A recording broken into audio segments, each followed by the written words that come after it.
Halo semuanya, kali ini Mam Vivin akan mengajak kalian semua untuk mempelajari tentang pelajaran prakarya kelas 8 semester 2. Ya, materi pertama yang akan kita bahas adalah tentang kerajinan bahan limbah keras. Nah, pasti sudah pada tidak sabar kan untuk belajar bersama? Yuk kita mulai. Kira-kira kalian sudah tahu nggak sih apa pengertian dari limbah keras? Ya, limbah keras adalah limbah yang berwujud keras, padat, tidak mudah berubah bentuk, tidak mudah diolah, dan tidak mudah terurai dalam tanah. Limbah keras relatif sulit terurai dan mungkin beberapa bisa terurai tetapi memerlukan waktu yang sangat lama. Nah, setelah kalian tahu apa sih bahan limbah keras itu, sekarang mari kita pelajari tentang prinsip kerajinan bahan limbah keras. Pengolahan limbah keras memiliki prinsip yang sama, yaitu dengan 3R, yang artinya adalah reduce, reuse, dan recycle. Baiklah, kita bahas satu-satu ya. Yang pertama, reduce artinya adalah mengurangi. Supaya tidak banyak menghasilkan sampah, kita bisa meminimalisasi penggunaan benda-benda sekali pakai yang bisa menjadi sampah. Contohnya, saat berbelanja, sebaiknya membawa tas belanja sendiri, tidak sering membeli minuman kemasan, dan sebagainya. Kemudian yang kedua adalah reuse atau menggunakan kembali. Orang-orang kreatif biasanya mampu mengubah sampah menjadi sesuatu yang bernilai guna, bahkan bernilai jual loh. Dengan menggunakan kembali benda-benda yang tidak terpakai, sampah menjadi berkurang dan kita tidak perlu lagi nih membeli barang karena barang yang kita perlukan dapat kita buat sendiri menggunakan barang yang tidak terpakai tersebut. Misalnya, menggunakan kaleng bekas menjadi tempat pensil, membuat kerajinan dari bahan bekas, dan lain-lain. Dan yang ketiga adalah recycle atau mendaur ulang. Daur ulang adalah proses untuk menjadikan suatu bahan bekas menjadi bahan baru dengan tujuan mencegah adanya sampah yang sebenarnya dapat menjadi suatu yang berguna, mengurangi penggunaan bahan baku yang baru, serta mengurangi polusi dan kerusakan lahan. Selanjutnya adalah jenis dan karakteristik bahan limbah keras. Limbah keras yang digunakan sebagai bahan dasar kerajinan dapat dibedakan menjadi dua jenis. Yang pertama adalah limbah keras organik atau alami. Limbah keras organik adalah limbah yang berasal dari alam, yaitu tumbuhan dan hewan yang bersifat keras, padat, dan membutuhkan waktu yang cukup lama untuk terurai dalam tanah.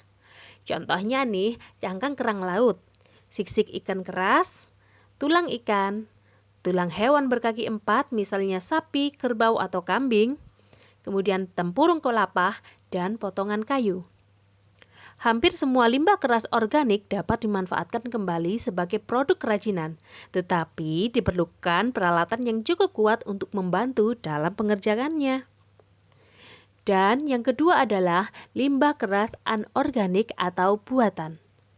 Limbah keras anorganik adalah jenis limbah yang berwujud keras, padat, sangat sulit atau bahkan tidak bisa diuraikan atau tidak bisa membusuk. Contohnya adalah plastik, pecahan keramik, pecahan kaca, dan baja. Sampah anorganik berasal dari sumber daya alam dan kimia yang tidak terbaharui. Akumulasi limbah yang merupakan sisa hasil buangan mempunyai potensi sebagai polutan.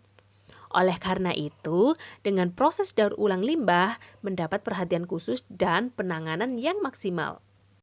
Limbah keras dapat menimbulkan masalah bagi lingkungan. Nah, proses recycle yaitu mendaur ulang limbah keras menjadi karya kerajinan dapat membantu menyelesaikan masalah lingkungan tersebut. Mulailah dari sekarang untuk hidup yang lebih baik. Pengolahan limbah organik dan anorganik memiliki teknik yang berbeda.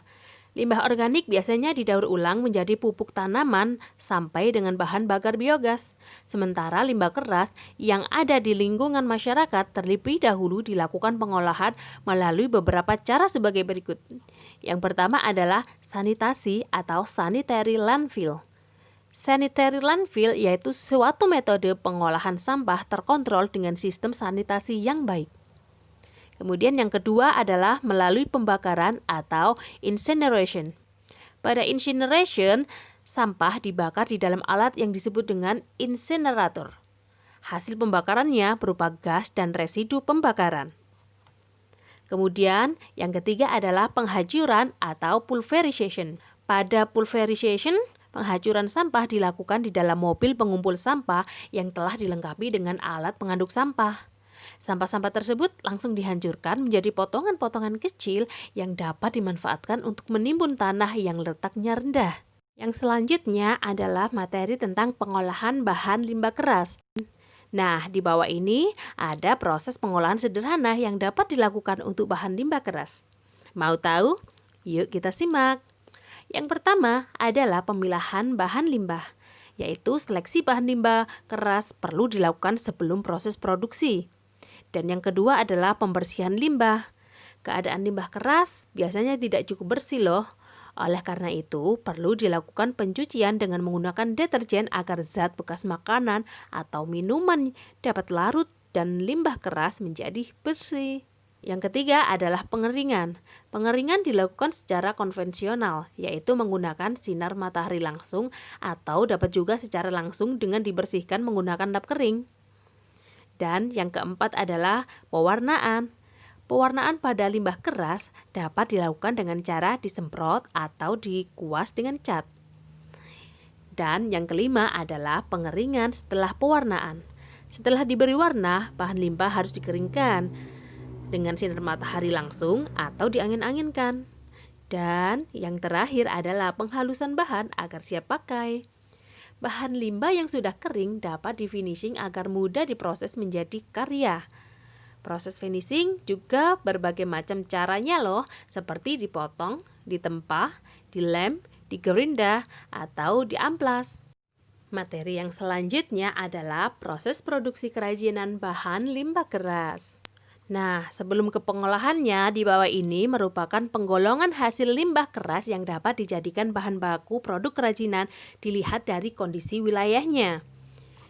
Yang pertama adalah daerah pesisir pantai atau laut.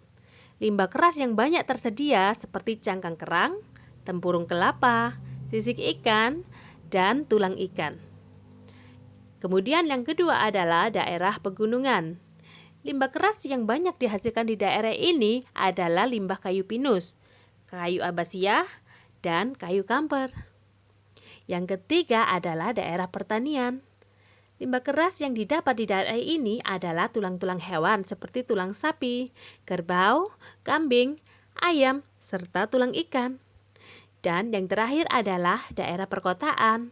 Limbah keras yang dihasilkan di daerah perkotaan biasanya berupa pecahan kaca, pecahan keramik, potongan logam, dan aneka plastik bekas perabot.